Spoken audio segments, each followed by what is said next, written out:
السلام علیکم پیارے دوستوں، کیا حال ہے؟ آج میں جو آپ کے لیے سٹوری لے کر آئی ہوں وہ ایک ہے بلی کی کہانی۔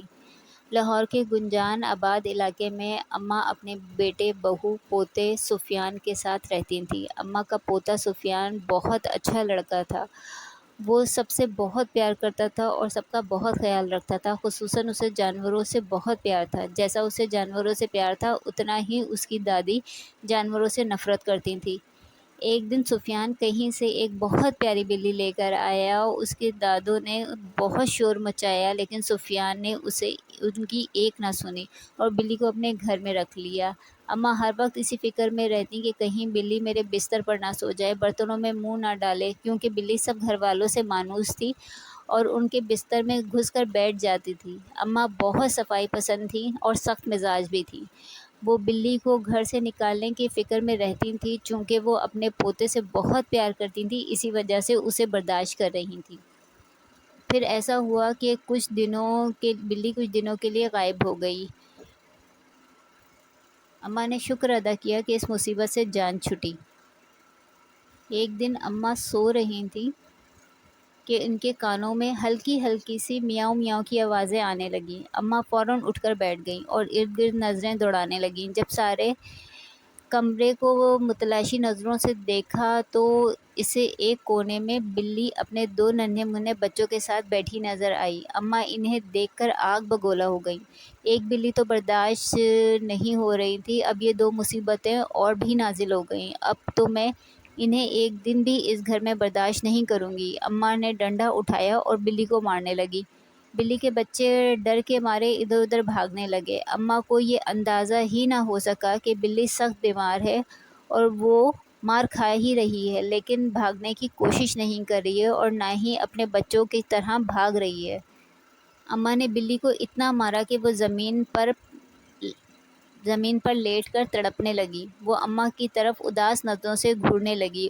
اس کی آواز بھی نہیں نکل رہی تھی۔ اماں نے دونوں بچوں کو شاپنگ بیگ میں ڈالا اور اپنے گھر سے تھوڑی فاصلے پر بنے ایک خالی گھر میں چھوڑ آئیں، جو ابھی زیر تعمیر تھا۔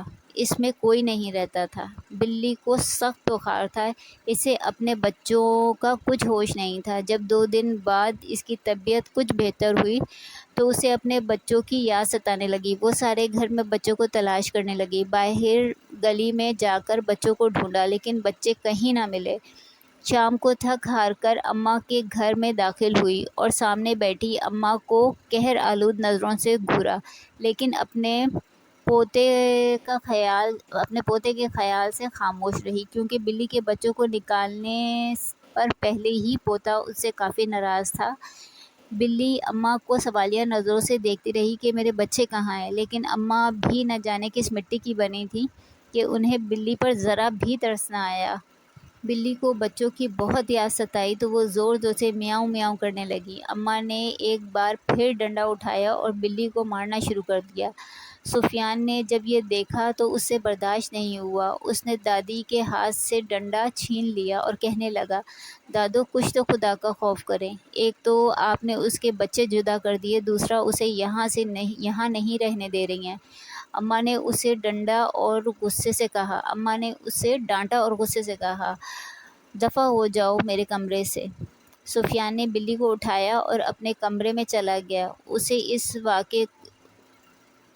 ابھی اس واقعے کو 2 ہی دن ہوئے تھے کہ اماں کو فالج کا اٹیک ہو گیا۔ سفیان کی امی صبح ناشتہ بنانے کے لیے اٹھیں تو اسے ساس کے کمرے سے کچھ عجیب و غریب آوازیں سنائی دیں۔ وہ بھاگ کر ان کے کمرے میں گئیں تو دیکھا کہ اماں ٹیڑھی میڑھی زمین پر پڑی ہیں اور ایک سائیڈ پر فالج ہو چکا ہے۔ بار بار سر اٹھانے پر بھی سر نہیں اٹھ رہا۔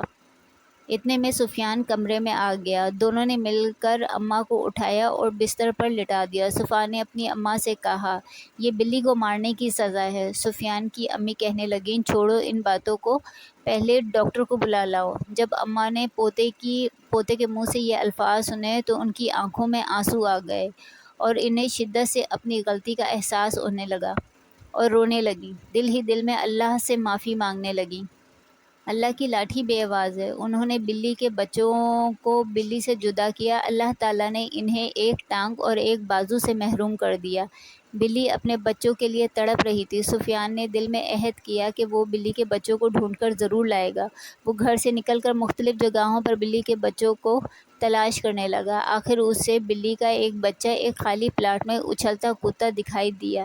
اس نے وہاں جا کر دیکھا تو بلی کا ایک بچہ مر چکا تھا اور وہیں پڑا تھا، جبکہ دوسرا اس کے ارد گرد میاؤں میاؤں کرتا ادھر ادھر اپنی ماں کو تلاش کر رہا تھا۔ سفیان بلی کے بچے کو گھر لے آیا۔ جیسے ہی بلی نے اپنے بچے کو دیکھا تو زور زور سے میاؤں میاؤں کرنے لگی اور اپنے بچے کو چومنے لگی۔ وہ اپنی محبت کا اظہار کرنے لگی۔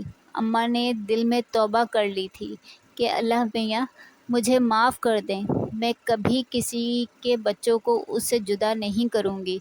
جس طرح انسان اپنے بچوں کی خاطر ہر ظلم برداشت کرتا ہے اور ہر مشکل سے گزر جاتا ہے، اسی طرح حیوان بھی اپنے بچوں کے لیے ایسے ہی جذبات رکھتے ہیں۔ چاہے کوئی انسان ہو یا حیوان، بچے سب کو ہی پیارے ہوتے ہیں۔ انسان بڑا سخت دل واقع ہوا ہے، بے زبان پر ظلم ہو کرنا انسان بڑا سخت دل واقع ہوا ہے، بے زبان پر بھی ظلم کرنے سے نہیں چوکتا۔ اماں نے بھی ایسا ہی کیا تھا۔